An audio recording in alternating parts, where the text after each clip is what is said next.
right, thanks for the introduction. Good afternoon, everyone. Thanks for coming to this talk. Thanks to the organization. And thanks to all the previous speakers for their great presentation. And also, last but not least, thanks for having me. I'm Lin. I'm a co-contributor of Terminal Bench at Harvard, and I also lead a team of Harvard adapters. Today I'm going to present about evaluating agents with Terminal Bench, Harvard adapters, and Harvard Index. You might be confused. This is a software engineering workshop, but I'm going to present in a broader picture of agentic evaluation in general. And since software engineering is a big part of it, I think software engineer and agent builders can learn a lot from our process of doing this great work.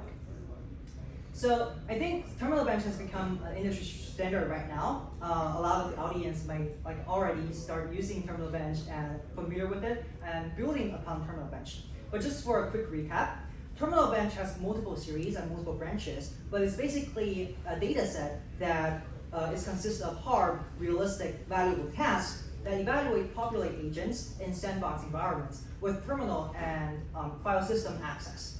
It also provides an evaluation framework, which later ported to Harvard. I'm going to introduce it in the next slide as an infrastructure to simplify and facilitate agentic evaluation and training. The Terminal Bench tasks, what we are proud of is its abstraction of defining tasks by 4 components: instruction that tells agent what to do, an environment that tells agent where to interact, and a verifier that tests the solution of agents, and then an oracle or reference solution that shows the task is solvable. What we're most proud of Terminal Bench is the task quality audit process, where it involves multiple rounds of agent and human review. And the largest lesson we learned here is it's not the human that matters, it's who's that human that matters, and the human standard should be biased towards a very expert and well-tasted human. I won't dive too deep into the details here. Feel free to check out our website, GitHub, or paper for Terminal Bench specific details. But since it's a kind of an industry standard type of work, I think the audience might be already familiar with them. Then also a recap about Harvard, which is the infrastructure that is built by the Terminal Bench team to facilitate agentic evaluation and training. It has a standardized task format, which we now call Harvard format, as shown on the right-hand side of the screen.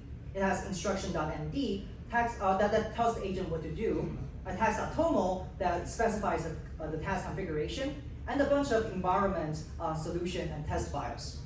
Harvard has popular agents pre-integrated via a simple interface, a dataset hub with many benchmarks like SweetBench pre-integrated via adapters, connecting them. It also has integrations with popular prompt optimization and RL frameworks, for example, JEPA and SkyRL. It also has all the debug cloud deployments using Daytona, Modo, and more. With Harvard, you're able to run thousands of agentic rollouts in parallel in one single command launch. So Harvard has been popular in the field for a couple of months, and we really recommend people start using it to build your agentic evaluation and training framework. But today's talk is not centered on these two very well-known ideas, but a new work, what kind of new branch that I lead at the team or the community, which is about Harvard adapters and Harvard Index. The main contribution of our work has 3 folds. First, the infrastructure of adapter itself is a large benefit to the entire community. And building upon adapters, we're able to run a large-scale evaluation incorporates various agents, models, and benchmarks that's historically unable to do. Then, building upon those large-scale evaluation, we're able to create a 100-task metadata set that really tests or evaluates the model frontiers, the agent frontiers. To start with, I'll use the very traditional Terminal Bench and Harvard presentation slides, which if you have listened to Terminal Bench and Harvard talks, you're going to see this a lot. But if you're unfamiliar, that's also okay. I would like to invite you all to walk through a typical day of an agent builder and a dataset builder with me to discover this recurring pain point and why Harvard and Harvard adapters are so useful and helpful. So let's say I'm an agent builder and I have an agent. I want to know if it's good. Well, I should build an eval for my agent, right? What do I need to do for my eval? I need benchmark and datasets. Which benchmarks and datasets? That's the next question. Well, probably you look at the popular ones and popular, widely used ones, or some new but good ones. So you're going to quickly find out SweetBench, Terminal Bench, HLE, LCB, GPQA Diamond, very familiar names, right? So let's start with SweetBench, the kind of a very first great benchmark work. How should I start my eval? Well, to start an eval, you need some prerequisites.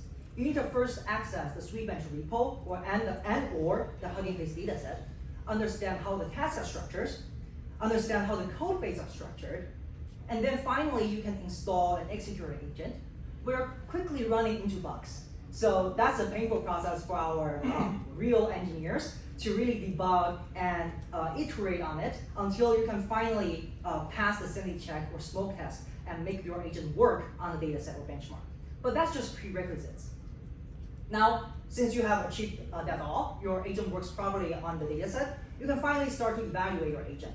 What do you need for your eval? Well, usually it takes several steps. First, you need to start a container, and then you need to give the agent an instruction inside the container, let it interact with the environment to write some artifacts, and then run some tests after it completes to verify the solution, and then give a return. Give it a reward and return a reward to show the evaluation outcome, right? Perfect. Let's say SweetBench works. Now I want to evaluate my agent on Terminal Bench because there's no single benchmark that can evaluate all dimensions of an agent or model, right? So we target more and more benchmarks. Well, for Terminal Bench, you need to repeat the same process again.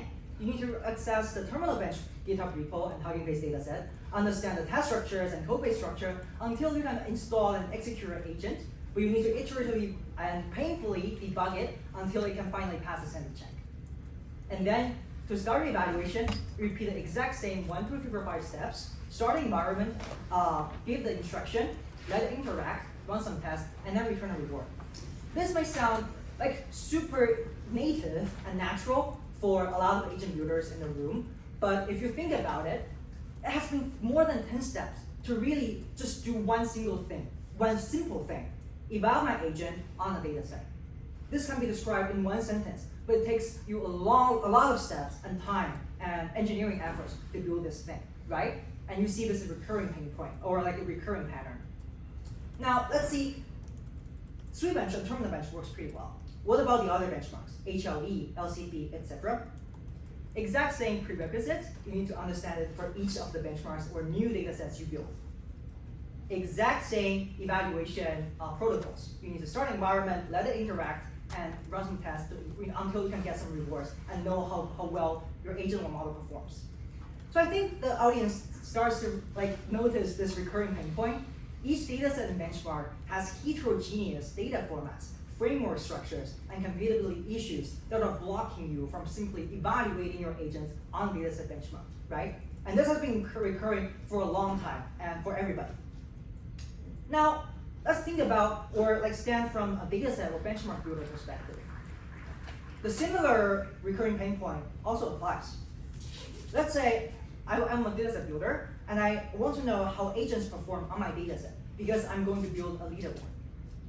I want to evaluate these agents. They are popular: Claude Code, Codex, MyCLI, OpenHands, OpenCode, a lot of them. How do I do that? Well, to support an agent, you need to first understand the agent. Each agent is different. Their installation scripts, their execution configurations, their tools, their arguments, etc. all are different. And you need to add the agents to the framework that runs inference and evaluation on the dataset, which in itself is a non-trivial and painful process. And the hardest thing is for the third point. We need to compare apples to apples. Ensuring a fair comparison between agents on your dataset is also a super painful and has a very high limit thing. So this applies to all new agents you're gonna build. Each agent has its unique format, and you need to build an entirely new thing for each agent. You can say that, well, building one agent gives me some lessons, and I can use the lesson to build new agents, but since each new agent is gonna have its unique installation script, execution configurations, etc., it's all doing the recurring new jobs. So it's been painful as both a dataset builder and agent builder. And let's say I have already created a great system. What if I want to add a new agent or a new dataset? Especially if there's already n datasets and n agents that we already supported. Well, adding one more dataset to the system would require n more efforts for supporting all the agents on the dataset. Adding one more agent would require n more engineering effort to support all the benchmarks. So adding more agents and data sets to the entire system will require an O of mn type of effort. Can we reduce this to O m plus n? This really matters if m and n becomes really large. And this is what's happening now, right? More agents and benchmarks are coming out of the field. But what do we need to build this? Harbor adapters. It's a unifying layer that connects agents and data sets in a standardized way.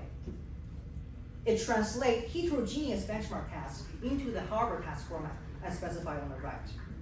Went through a very rigorous parity experiment to ensure equivalence of running the benchmark in Harbor versus from the original benchmark. We also provide adapter code to prepare tasks for the purpose of maintainability and reproducibility. And we also provide a dataset hub to upload, view, and run tasks easily. With Harbor adapters, you're able to switch between different datasets, agents, and benchmark by the single command line. Harbor run -d dataset, -a agent, and -m models. It reduces the effort of adding one more agent and one more dataset to the entire system by O m plus n engineering effort. And since now Harbor already supported 80 plus datasets and 20 plus agents, if you're an agent builder and you want to add one agent to Harbor, you take 80 plus datasets for free. If you're a dataset builder and you want to evaluate your many agents on your dataset, add it to Harbor and you take 20 agents for free. But the question becomes how to build an adapter and how to ensure the equivalence and faithfulness. Well, we went through a very rigorous parity experiment process that we think is not shared by any of the community existing works. The adapter code converts tasks into the Harbor format. That part, really simple. Agent can finish it in just 1 hour, but you don't know whether the adaptation or translation is correct or not. So we made a very hard decision that we don't trust any reported scores from the original benchmark. And the reason is because not all reported scores are reproducible. So we need to ensure that all the scores are run from our side in order to show the faithfulness and equivalence of adapting the benchmark. And usually there are 3 different scenarios of the original benchmark. First, if they have Harbor supported agents like quad code, like Sweet Agent, then things becomes very easy. You just run the same agent, however, you need to ensure the configuration, installation scripts, execution scripts, etc. are the same. Same version, same model, multiple times, comparable scores, that's it. We say it's comparable. However, most of the benchmarks are not that type. Most benchmarks are the second type, where the original benchmark is vanilla LLM based. There's no agent. And people get this confused all the time. It's not fair to compare a model on the original benchmark side to a Harbor agent plus model score, right? It's not comparing apples to apples. So for these benchmarks, what we did is we required the contributor to fork the original benchmark, add the agent, codex, quad code, whatever agents we used in Harbor, to the original benchmark, following its code-based structure, and then run parity experiments to ensure we're running the same agent model multiple times comparable score. And there's a third type, which is the hardest one, where the original benchmark is agentic, it has custom agents, that's not supported in Harbor. To these cases, it's more complicated because we don't want the user to come to Harbor and see that the custom agent is not supported. So what we require the adapter contributors to do is to add that agent into Harbor, run parity experiments with the custom agent, but in addition to that, they need to ensure the dataset is compatible with all other Harbor agents. So they need to run Claude Code codex on the dataset as well to achieve valid scores.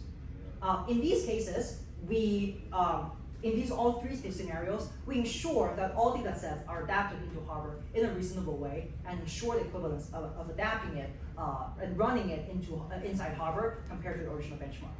So again, the philosophy is we need identical agents plus models, 3 to 5 runs to average out the variance, and we need to have the mean plus standard deviation having overlap to ensure a comparable score. And this is actually the most painful part of building adapters. It's much more painful than you can ever imagine because converting the task into Harbor format takes only 1 hour, but it can takes you tens or even hundreds of hours to really debug if the parity scores don't match. It's really hard to backtrack and usually incorporate some task-specific details. I won't spend too much detail on this. We already integrated 80 plus. You can check our GitHub to see, read the README to see how each benchmark is adapted. But yeah, we think we are doing a really rigorous job in this community to really ensure the equivalence here via parity experiments. And the effort has been scaled up pretty quickly. We're proud to have 100 plus open source, open community contributors, more than 150 adapters on the list, 80 already merged. We also have very useful efforts, practical tools that we learned from the lessons building previous adapters. And this is a thing that I think most software engineer, like future builders, gonna learn as well. We find that people, like human, usually are bored of reading long tutorials. But if the technical details are necessary, if they skip it, they are going to do a bad job. So what we are trying to do here is to separate two versions. One version for a human and one version for your agents. It's like, as a maintainer, I want to directly speak to your agent rather than your human yourself. So for the human guide, it's concise, just specify the two nodes for human. For agent guide, we have a very long, detailed instruction for the agent to ensure they understand all the specifications. And we have a create adapter skill that kind of equip the agents with the foundational knowledge. And the human's job is just to manually check the agent artifacts. This allows a good automation. And the useful tools we have in this process are Harbor Adapter init, Harbor Adapter review as terminal commands, and review adapter as a GitHub action. And for here, I'd like to sincerely thank 27 AI for supporting our API credits, a lot of money, for running those parity experiments. Okay, a lot of information. We have adapters. What's next? There are so many benchmarks coming out in the space every day. Which of them are worthwhile to evaluate my agents on? Are these benchmarks revealing similar or different patterns? What are the common and various strands and bottlenecks of agents across these benchmarks? How do benchmarks correlate to each other? Can we predict scores without actually running the benchmark? These are all interesting scientific questions. And that's why, with many adapters already merged, we run a large-scale evaluation to study multiple agents, models, on 54 benchmarks, around 7,000 tasks to do and study benchmark saturation, agent versus model performance and their impact, the redundancy in differentiability of benchmarks and tasks, the efficiency of agents and models at different difficulty levels, and some failure mode analysis. By the way, the graph here shows the benchmarks that we ran for the study, and they're categorized by the domains and subdomains in different colors. So the large-scale evaluation has many insights.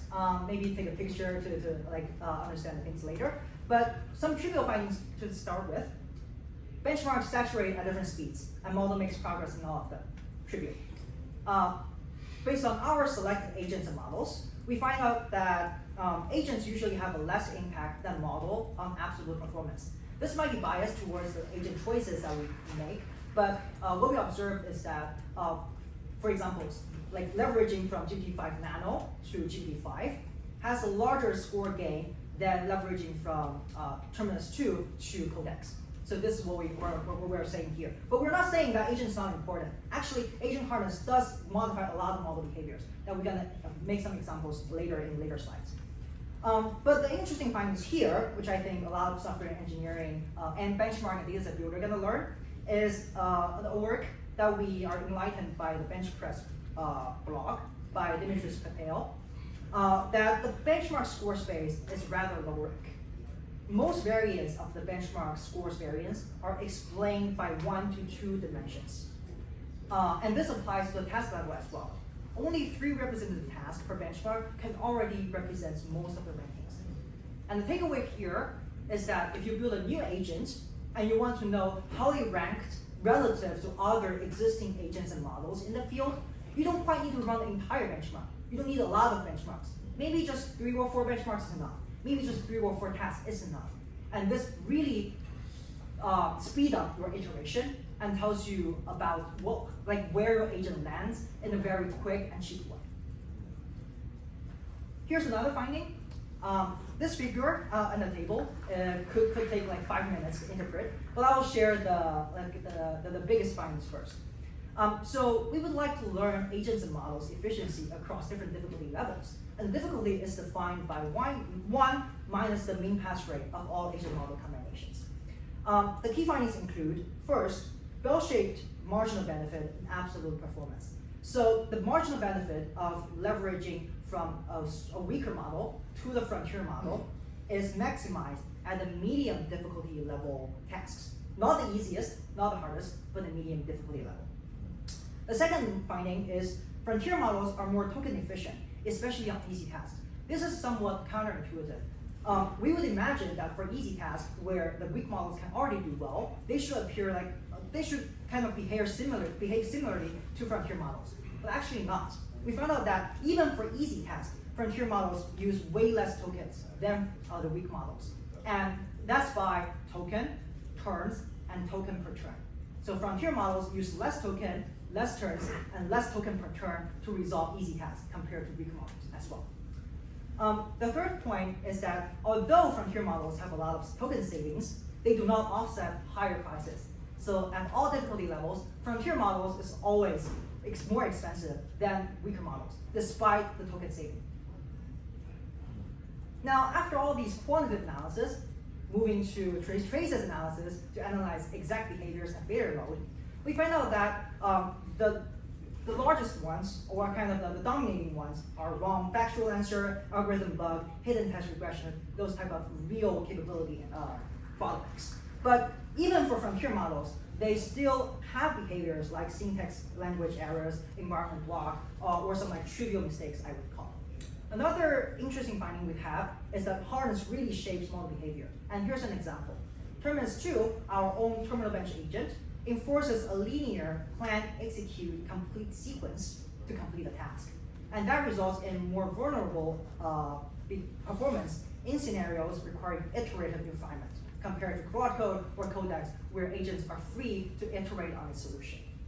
And some findings regarding, this is not showing, I don't know why, but I'll switch and then see if this works. But never mind, I'll talk about it. So for GPT models, it usually uses more concise steps, either completing things and successfully resolving the task more quickly or giving up quickly. Claude, on the other hand, maintains steady turn count and follow a consistent execution pattern regardless of the difficulty level. And Gemini really heavily relies on external web search, and usually would lead into the information drift phenomenon, where initially write a correct solution, but then after a wide range of web search, it modifies the solution to make it wrong. That's a very interesting behavior we observed for many benchmarks. Okay, a lot about the large-scale evaluation. Now, the evaluation is very, very expensive. It is like $1 million level to obtain those insights. So we ask, is there a data set where we can evaluate agent frontier across diverse domains and benchmark with low costs? And that's exactly the motivation for Harvard Index, a new data set or meta data set that we're going to release soon. There are 4 keywords of Harvard Index. Just wait a second, let me show. Cool. First, Harvard Index is lightweight. It has only 100 tasks. It's designed to be difficult, where the mean pass at one rate for the most frontier agents and model system is less than 20%. It's super diverse. We chose it from 54 benchmarks that we evaluated, and there are 34 benchmarks that are being selected to construct the entire 100 task set. And distribution is shown on the pie chart on the right-hand side. And Harvard Index is intended to be high quality, following a very strict review process, and we apply patches to the tasks that are broken. The selection pipeline is as follows. It's not showing there, but I can talk about it. We have around 7,000 tasks in total, and after applying difficulty filter, we will require the frontier agent or model combination to achieve less than 1/3 of the pass rate. We have 1,300 tasks remaining, and then after passing a bot review, following the quality rubrics defined in Terminal Bench 2.1, Terminal Bench 3.0, and our own custom metrics, we have 300 remaining. And among the 300, after passing a very rigorous human review, from expert senior human reviewers, we have only 110 tasks remaining. And among the 110 tasks, we select the final 100 task distribution. Here's the Harbor Index leaderboard. It's still partial because we're still running some more ablation studies to set the timeouts more reasonably, and there are some experiments that are not completed, but someone may observe very surprising results from these leaderboards. But yeah, we're gonna release the final version, the official version soon, but just to give the audience a sense of what currently the models behave. Okay, for the official release, we're going to set the agent timeout more reasonably via ablation study. And that's because for the initial run, we found out that the dominating error is agent timeout error. And we're not sure if it's because agent timeout is set unreasonably, not giving agent enough time, or just simply because agent cannot resolve the task and use up all the time. So we're trying to use an extensive timeout with ablation study to set the timeout more reasonably and setting the SOTA, the fastest speed to resolve a task as the binary pass rate threshold. And then we're going to accompany with the agent failure taxonomy, a new type of failure mode analysis to really analyze why and where agent fails by 4 orthogonal dimensions. 6 stages that tells agent one agent failed, 6 root causes that tells why agent failed, 34 behaviors that tells what agent failed, and 5 impact scopes to specify how bad the failure is. We're going to release the agent trajectories as a data set, which we think is valuable for community to use to conduct later studies. We're going to release the mini leaderboards per benchmark, the Harbor Index website data set and report, and also the archive paper in late June or early July. And that's basically about the main content of our study. I would like to sincerely thank our funding partners, model providers, OpenAI, Anthropic, Google DeepMind, Alibaba, DeepSeek, Moonshot, Minimax, Tencent, Xiaomi, Zeta.ai, and sandbox providers, Daytona for supporting the CPU-only tasks, and Modo for supporting the GPU-required tasks. We closely collaborated with Law Institute and 27% AI across the project to make it happen, and Docent Unipack helps with part of the project. Here are the QR codes for our websites. Maybe a lot of the audience are already familiar with these things, tbench.ai, Harbor Framework, and the Adapter tutorial. If you're interested in contributing to any part of it, feel free to chat offline and join this Discord, the 1,000-member Discord, and start contributing or just looking around. Did it sync a little bit? Cool. All right. And on the right-hand side, the first Terminal Bench 2.1 is the most up-to-date data set that we have currently for evaluating frontier agent model performances. And then we are building Terminal Bench 3.0 and Terminal Bench Science and the other branches of the Terminal Bench type of work to evaluate agent frontiers in multiple dimensions. That's all. Thank you.